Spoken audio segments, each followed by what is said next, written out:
Jilli walitti qabaa koree dhaabbii dhimma misooma baadiyyaa caffee Oromiyaa bo diriirsaa waaqumaan durfamu magaalaa Naqamteetti sadarkaa ijaarsa piroojektootaa fi kenniinsa tajaajila seektaraalee daawwateera.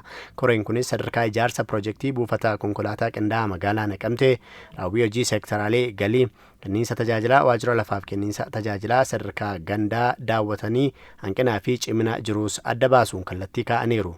Dhaabbata ijaarsaa fi diizaayinii Itoophiyaatti gareen suuparviizhinii kan ta'an gorsaan piroojektii buufata konkolaataa qindaa'aa magaalaa Naqamtee Injiinar Ammayyoo Booboo koree daawwannaa kanaaf yaada kennaniin piroojektiin kun ijaarsi isaa lafarraa harkifatee jiraachuu isaa kaasuun yeroo ammaa dhibbeentaa 62.3 irras dhaqqabee jira jedhan. Buufati konkolaataa magaalaa Naqamtee bara 2018 akka faranjiitti kan jalqabe yoo ta'u yeroo kaasee gammaatti piroojektiin kun kan inni irra jiru akkuma argaa jirtan ijaarsi isaa bifa kanaan deemaa jira. Garuu haalota tokko tokkoon yeroo barbaadamutti xumuramuu hin dandeenye. Agriimentii jalqabaa keessatti guyyoota 541tti xumuruudhaaf yookiin ji'a 18 gidduutti xumuruudhaaf waliigaltee kan seene kontiraaktar Juun 30 yookiin Sanii 30 kanatti akka dhumuu fi waliigaltee kontiraakteriin waliigaltee marsaa lammaffaa waliigalee amma dhibbantaa 62.3 irra ga'ee jira. Hanqina simintoo dura ture dhiyeessii simintoodhaan wal qabatee rakkoowwan ture kanaan xinnoo ishee yeroo jedhametti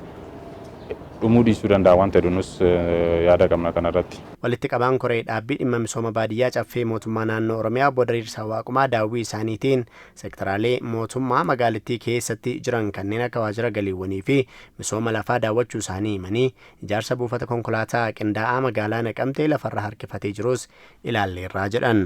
Buufata qindaa'aa magaalaa Naqamtee irratti akkaataa karooraatiin gara waggaa tokkoo fi walakkaa keessatti hin xumurama jedhamee akka lakkoofsa faranjiitti bara 2018 qabamee ture karoorri amma gara waggaa 5 ture jira.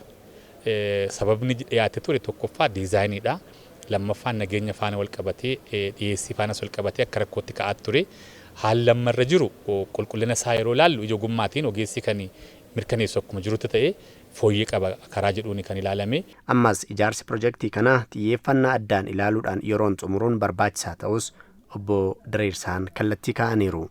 Rakkoo magaalichi qabu faana piroojektichi xiyyeeffannoo addaatiin hooggansa addaatiin haalli kenniinsa tajaajilaas rakkina of danda'e waanta ta'eef buufanni qindaa'aa magaalaa Naqamtee yeroo jedhame keessatti ammas xumuramaa waan hin jirreef inni kun hooggansa addaa xiyyeeffannoo addaa qindoomina addaa kan barbaaduu fi sababoonni kontiraaktarri dhiyeessu sababa quubsaa waan hin taaneef sirriitti guyyaa guyyaan jala bu'amee ilaalamee biiroon daandii fi loojistiikii Oromiyaas ajandaa idilee isaa godhee dafee tajaajilaa fi oolchuu qabna jenneedha kan yaannu.